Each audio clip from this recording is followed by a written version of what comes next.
ওম নমঃ শিবায়। পরিবর্তনের ঝড় শুরু কুম্ভ রাশির জাতক-জাতিকাদের জীবনে। আগামীকাল থেকে আপনাদের জীবনে অর্থাৎ 30শে নভেম্বর থেকে 3রা ডিসেম্বর এই কয়েকটা দিনের মধ্যে আপনার জীবনে যা কিছু ঘটবে অবিশ্বাস্যকর কিছু ঘটনা ঘটবে। কারোর জীবনে খুব ভালো ঘটবে, কারো ক্ষেত্রে কিছু নেগেটিভিটির প্রভাব থাকবে। আপনার আর্থিক ক্ষেত্রে, আপনার স্বাস্থ্যের দিক দিয়ে, সম্পর্কের জায়গায়, চাকরি বাকরির ক্ষেত্রে, ভাগ্য ক্ষেত্রে এর একটা অত্যন্ত গুরুত্বপূর্ণ প্রভাব থাকবে।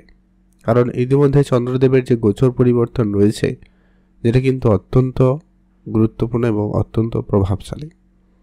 কারণ হচ্ছে এক্ষেত্রে 7.5 পর্ব চলছে আপনাদের শনিতে, আপনার ঠিক অর্থের ঘরে, আর ঠিক সেইখানে চন্দ্রদেবের উপস্থিতি।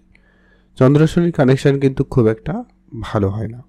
তো সেই হিসাবে চন্দ্র কিন্তু আগামী 2-1 দিন সেখানে কিন্তু থাকবে, তারপরে আবার রাশি পরিবর্তন করবে। তো এই যে সময়কাল থাকবে, এই যে চন্দ্রের গোচর থাকবে, তাও আবার শনিদেবের উপরে, তাহলে অবশ্যই এর বেশ কিছু ভালো, বেশ কিছু নেগেটিভ প্রভাব কিন্তু রয়েছে। আপনার জন্য ঠিক কোনটা হবে বা আপনি কি পেতে পারেন সেটাও জানতে পারবেন, কারণ আজকের এই ভিডিওতে সবটা ডিটেলসে আলোচনা করব। সবসময় যে শুধু ভালো হবে বা সবসময় শুধু খারাপ হবে এমনটা কিন্তু নয়। প্রত্যেকের জন্য গ্রহের অবস্থান আলাদা, কার্যক্ষমতা তখন বদলে যাবে। তো সেই সুবাদে ওভারঅল যেটা দেখা যাচ্ছে, আপনারা যারা অনেক বেশি ডিপ্রেশন, মানসিক চাপের মধ্যে ছিলেন অন্যান্য কোনো বিষয় নিয়ে, সেইগুলো দূর হবে।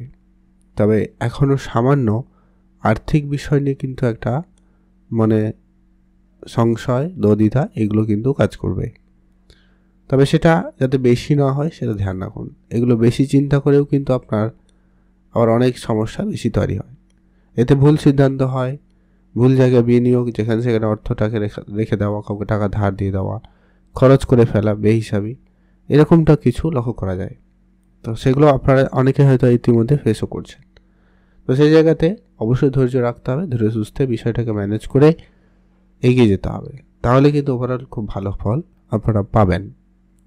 এর পরবর্তী একটা বিষয় বলবো, আপনারা কথাবার্তাতে সংযম বজায় রাখবেন, খুবই প্রয়োজন রয়েছে আগামী 2-3টা দিন। বিশেষ করে আপনার সিনিয়র, বস বা যারা ক্লায়েন্ট রয়েছে, যারা খুবই সমস্যাদায়ক, তাদের সাথে যখনই আপনারা কথা বলবেন নিজের পেশেন্স লেভেলটাকে একটু কন্ট্রোলে রাখা প্রয়োজন রয়েছে।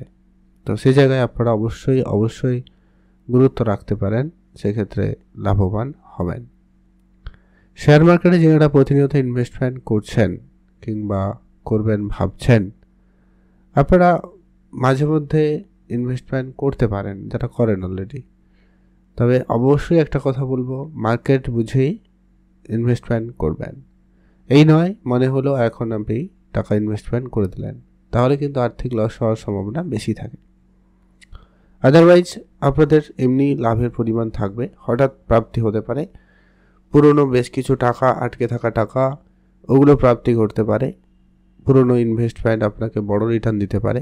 পূর্বপুরুষে রেখে যাওয়া, পিতামাতা রেখে যাওয়া কোনো বিষয় সম্পত্তি, সেটাও কিন্তু পাওয়ার সম্ভাবনা থাকবে।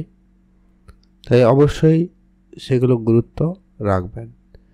যারা ব্যবসা শুরু করবেন ভাবছেন, শুরু করতে পারেন। ব্যবসার জায়গায় মনোযোগ রাখুন, ব্যবসায় নতুন কিছু করার চেষ্টা করতে পারেন, তাহলে কিন্তু বেটার হবে। আপনারা যারা ডিপ রিসার্চ, ডিপ নলেজ বা কোনো বিষয়কে নিয়ে খুবই তীক্ষ্ণ এবং গভীরভাবে বিশ্লেষণ করছেন, আলোচনা করছেন, এরকম কোনো বিষয় ফিল্ডে কাজ করেন, তাহলে কিন্তু আপনাদের সেই জায়গাটা খুবই ভালো হতে চলেছে বা সেখান থেকে আপনারা ফল ভালো পাবেন, এই আশা রাখতে পারেন। আর কি বলবো, অবশ্যই আপনার আর্থিকটা সঞ্চয়ের জায়গাটা গুরুত্ব রাখতে হবে। সঞ্চয় আপনি চেয়েও হয়তো না করতে পারেন, কোনো না কোনো খরচ পাতি কোনো না কোনো দিক দিয়ে দুটা চলে আসবে। তাই সেটাকে যতটা সম্ভব হয় আপনারা মেনটেন করে চলার চেষ্টা করবেন। খরচের জায়গাটা কিন্তু আপনাকে কন্ট্রোলে আনতেই হবে, তাহলে কিন্তু বেশ ভালো হয়। আগামী 3 থেকে 4 দিনের মধ্যে কারোর চাকরি ক্ষেত্রে কোনো যোগাযোগ আসতে পারে, কোনো সুখবর আসতে পারে, সেটা ছোটোখাটো হলেও কোনো কাজের সুযোগ আপনারা কিন্তু পেতে পারেন। সম্ভাবনা সেখানে ভালো রয়েছে, আপনারা অবশ্যই ধ্যান রাখবেন। যারা বিদেশে যাওয়ার জন্য প্ল্যান করছেন তাদের ক্ষেত্রে বলবো ওভারঅল ঠিকঠাক। বিদেশ যাওয়ার ক্ষেত্রে যোগাযোগ মাধ্যমকে আর একটু বাইরে তুলতে পারেন, তাহলে কিন্তু বেশ ভালো হবে। বিদেশে যারা মুদ্রা অর্জনের চেষ্টা করছেন বা যারা অলরেডি দেশে থেকে বিদেশে মুদ্রা অর্জন করেন, তাদের জন্য সময়কাল যথেষ্ট ভালো। তবে অত্যাধিক একটু দৌড়ঝাঁপ আপনার জন্য একটুখানি চাপের হতে পারে, এতে পুলিশি ঝামেলা দিতে পারে, তাই ধ্যান রাখুন। প্রপার আইডেন্টিটি আপনারা অবশ্যই রাখবেন, আইনি যেন কোনো সমস্যা না হয় সে ব্যাপারে বিশেষ খেয়াল রাখবেন। কাগজপত্র ঠিকঠাক রাখুন। এর পরবর্তী যেটা অত্যন্ত গুরুত্বপূর্ণ প্রভাব থাকবে, আপনার অনেক দিনের বহুদিনের পুরানো পিতা সাথে কিন্তু দেখা হতে পারে, তাদের সাথে আপনারা অবশ্যই যোগাযোগ করতে পারেন, সেক্ষেত্রে দিনকাল ভালো রয়েছে। যারা প্রতিনিয়ত বিজনেসে ছোটোখাটো কোনো প্ল্যান রাখছেন, সেক্ষেত্রে কিন্তু সেই প্ল্যানটা সাকসেসফুল হওয়ার সম্ভাবনা থাকবে, তাই অবশ্যই সেই প্ল্যানের দিকে মনোযোগ রাখুন।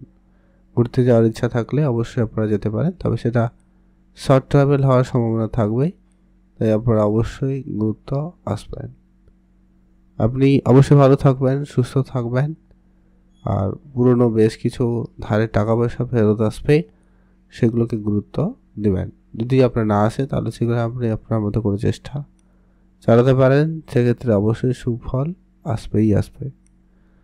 আর অবশ্যই এই গোচর পরিবর্তন আপনার জীবনে নানান ক্ষেত্রে কিন্তু পরিবর্তন আনবে। চিন্তাধারাতে পরিবর্তন, ইনকামের জায়গায় পরিবর্তন, অনেক রকমের পরিবর্তন দিতে চলেছে, আপনারা কিন্তু সে জায়গায় ধ্যান রাখবেন। আপনি ভালো থাকুন, সুস্থ থাকুন, কমেন্ট করবেন অবশ্যই। ওম নমঃ শিবায়। বিশেষভাবে বলবো কয়েকটা জায়গায় আগামী 3-4টা দিন সতর্ক থাকবেন। প্রথমত হচ্ছে, আপনি যখনই রাস্তাঘাটে চলবেন ধ্যান রেখেই চলবেন।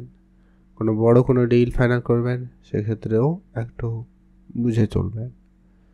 খরচপাতি একেবারে লিমিটেড, যতটা সম্ভব হয় ততটাই লিমিটেড করার চেষ্টা করবেন, তাহলে কিন্তু বেশ ভালো হবে। নিজের খাওয়া দাওয়াতে একটু গুরুত্ব রাখবেন, সামান্য ছোটো ছোটো ব্যাপারে হেলথ ইস্যু হতে পারে। আর্থিক ব্যাপারে তো অবশ্যই খেয়াল রাখবেনই, সেই সঙ্গেও আপনার পরিবারে কেউ বয়োজ্যেষ্ঠ থাকলে সে ব্যাপারে খেয়াল রাখবেন। রাস্তাঘাটে চলাফেরায় একটু অতিরিক্ত সাবধানতা অবলম্বন করুন, এটা কিন্তু প্রয়োজন রয়েছে। আর হুটহাট করে টাকা পয়সা কারোকে দিবেন না, একটু বুঝে চলবেন, সঙ্গত থাকবেন, তাহলে কিন্তু বেশ ভালো হয়। আপনি ভালো থাকবেন, সুস্থ থাকবেন, কমেন্ট করবেন অবশ্যই। ওম নমঃ শিবায়। মহাদেবের কৃপায় আপনাদের দুঃখ কষ্ট দূর হবে এবং আপনার ইচ্ছা পূরণ হবে। ইন জেনারেল কিছু উপাচার ফলো করুন। যদি আপনারা বিগত কয়েকদিন ধরে খুব সমস্যা ফেস করছেন তাহলে অবশ্যই মা লক্ষ্মীর পুজো করবেন, অবশ্যই ভালো ফল পাবেন। সেছাড়া শনিদেবের বীজ মন্ত্র পাঠ করবেন, আর চন্দ্রদেবের অ্যাক্টিভ রাখতে চন্দ্রদেবের বীজ মন্ত্র সমেত আপনারা অবশ্যই সেখানে মনোযোগ রাখতে পারেন, তো সেই জায়গায় আপনারা অবশ্যই ভালো ফল পাবেনই পাবেন। আপনি ভালো থাকুন, সুস্থ থাকুন, কমেন্ট করুন ওম নমঃ শিবায়। অবশ্যই এটা কমেন্ট করে জানাতে কিন্তু অন্তত ভুলবেন না।